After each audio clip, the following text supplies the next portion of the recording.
When landlords default. Let's have a look.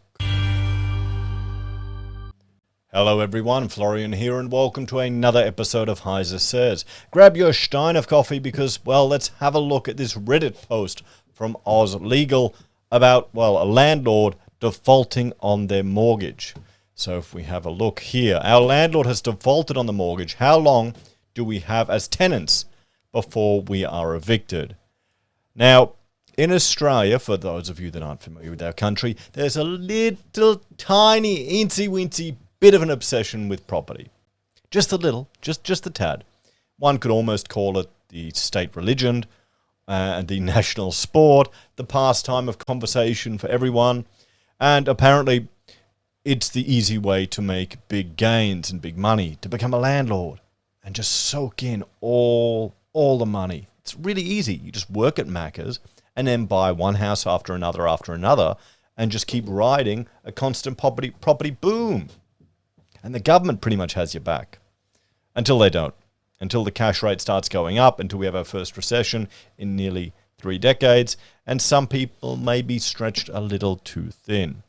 So if we have a look here at this chart, this is the Mortgagee sales from Ray White. I'll make that a bit bigger.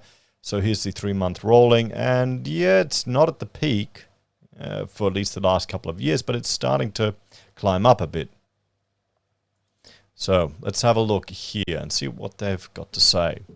Hi all. As the title says, my landlord has not been making the required repayment in full since earlier this year, even though we as tenants have been making rental payments to the agent on time every single time. The rent may not be enough to cover the mortgage. We've got this thing here called negative gearing, where everyone is a genius in buying loss-making property to offset other tax expenses. It's all good when property's constantly going up and when it's good times. But, you know, these interest rates are creeping up higher. I wonder how, honestly, the property gurus that we hear about, the ones with like a bucket load of properties, I don't think they're going to have any problem. They'll just offload a few properties to up their cash flow and deal with a lot of their debts. It's going to be the people that went right to the edge. Like, remember, what was it, 2 years ago? There was an article we went through about a teacher who had bought 5 properties and was doing interest only, negative gearing them, and just one after the other. And he was all in a dilemma because he couldn't afford the rent, the rent freeze or the rent, they got a rent reprieve for all the tenants. Remember that? And he did it because that's how you get ahead in Australia. I mean, so there are going to be some landlords that are probably doing pretty poor, to be honest. They're probably doing it pretty poor because these properties are pretty shit investment with regards to just the maintenance costs, having to deal with people, having to pay for real estate, all of the other ongoing expenses. It's only been good because, well, it's been the capital gains you've been getting, really.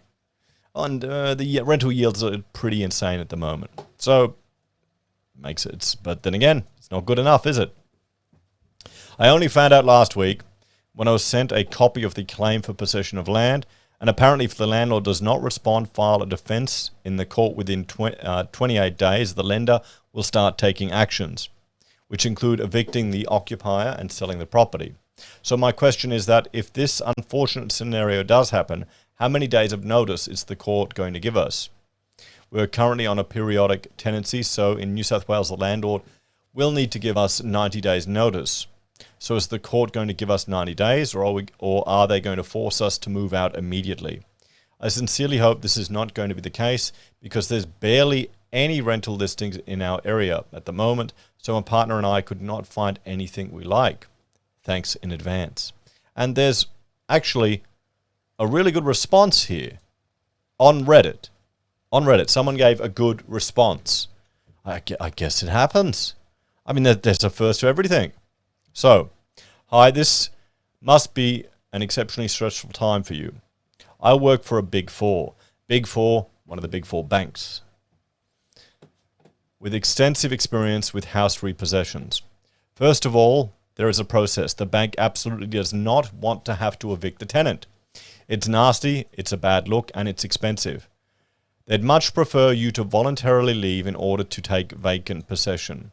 I would suggest giving the General Mortgage Inquiries line a call and asking to be put through to the team that handles properties in possession, mortgage recoveries. They will not be able to tell you anything about the specifics of the mortgage, however.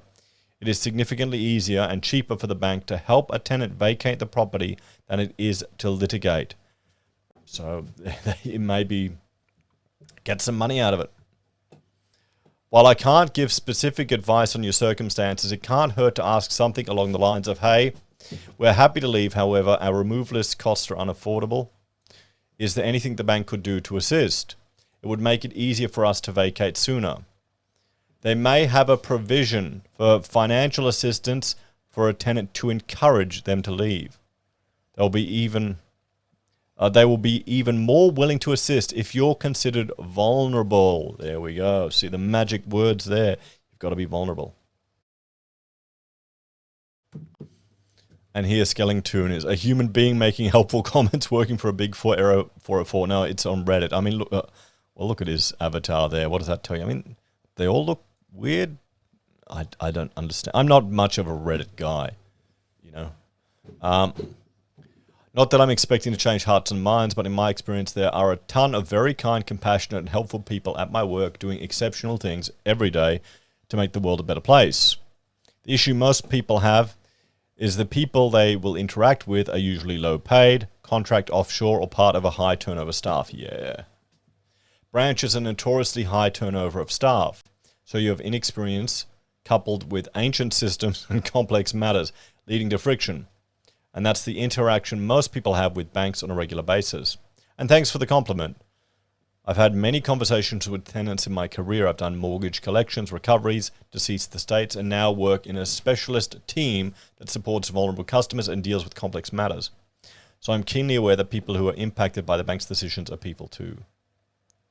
While I can't give advice, here's some suggestions that I've been told will be helpful. Anyway, yep. What else? Getting strong Mr. Incredible vibes. Yeah, I got to watch that again. Here's one from Bushpull, a bull push. Make a lowball offer to buy it before it's repossessed.